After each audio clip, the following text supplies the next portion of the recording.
In a bustling kingdom where wisdom was as valued as wealth, there was a man whose intellect was unparalleled. This man was the king's chief advisor, a minister whose reputation stretched far beyond the royal court. He was known for his sharp mind and his uncanny ability to solve the most complex problems. Every important decision the king made, whether it was about land, law, or diplomacy, was carefully weighed in consultation with the minister. The king trusted him implicitly, and his opinions carried great weight. But not everyone in the court was as fond of the minister. Beneath the polished halls of the royal palace, jealousy simmered like an invisible storm. Many of the other courtiers, who held positions of power and influence, couldn't help but resent the minister's position of prominence. His advice was often sought after by the king, and his word was law.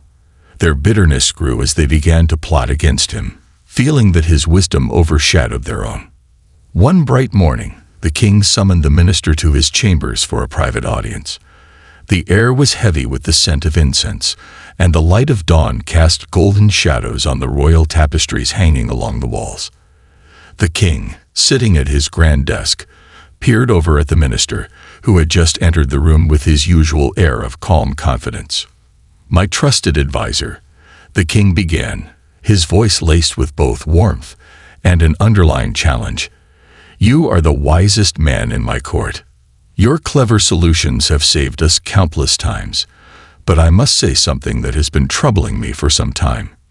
The minister raised an eyebrow, his sharp mind already working to anticipate the king's next words. "What troubles you, Your Majesty?" he asked, his voice respectful yet curious. The king paused, looking out of the window, as if contemplating the words he was about to speak. Finally, he turned back to face the minister with a slight smile. "I have noticed something peculiar," he said.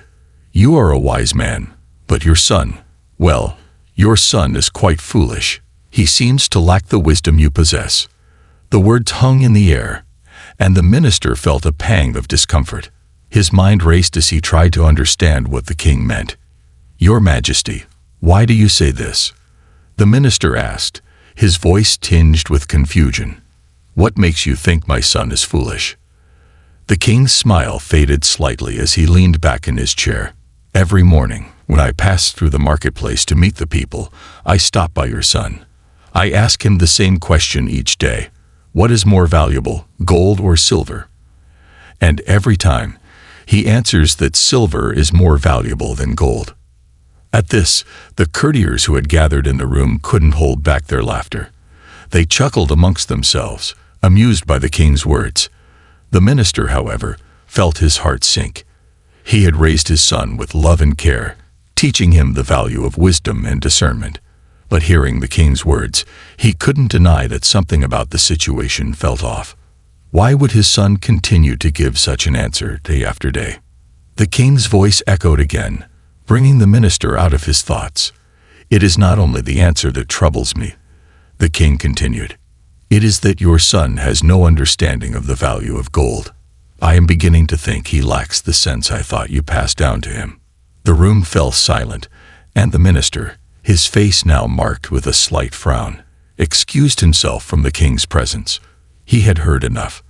The king's words stung, not only because they were about his son, but because they questioned his role as a father. He had always been proud of his son's quiet nature and his thoughtfulness. To hear the king speak so lightly of him made the minister wonder if he had been wrong in some way. The minister left the royal chambers with a heavy heart, the laughter of the courtiers still echoing in his mind. As he walked through the palace halls, he felt the weight of their mockery, and a deep unease settled in his chest. He needed to understand the truth. Was his son truly foolish, or was there something more at play here that no one had seen? That evening, as the minister arrived home, he found his son in their modest home, sitting quietly by the window. The sun was setting, casting a warm glow across the room, and for a moment, the minister could only watch his son in silence. He had always admired his child's simplicity, his unassuming nature. But now, there was a question gnawing at him. What was going on with his son's answers to the king? The minister approached his son, sitting down beside him. "My dear boy," he began gently, "I have been told that every morning when the king asks you which is more valuable, gold or silver, you always answer silver. Why is that?" His son, a young man with soft eyes and a thoughtful expression, looked up from the window, as though he had been waiting for this moment. He didn't seem surprised by the question. Instead, he answered calmly, "Father, every morning when the king comes to the marketplace, he places a gold coin and a silver coin before me. He asks me to choose the one that is more valuable. Each time, I take the silver coin." The minister raised an eyebrow, surprised by his son's answer. "But why? Do you not know that gold is more valuable than silver?" he asked. The son smiled, a knowing glint in his eyes. "I know that gold is more valuable, father. But I also know that the king enjoys asking me this question. He laughs whenever I say that silver is more valuable, and he leaves with a smile on his face. If I take the gold coin, he will stop asking me, and I will no longer receive my daily silver coin." The minister was stunned. He had never considered this possibility. His son, in his simplicity, had figured out a clever way to ensure that he received a small daily reward without causing any conflict or drama. It wasn't foolishness.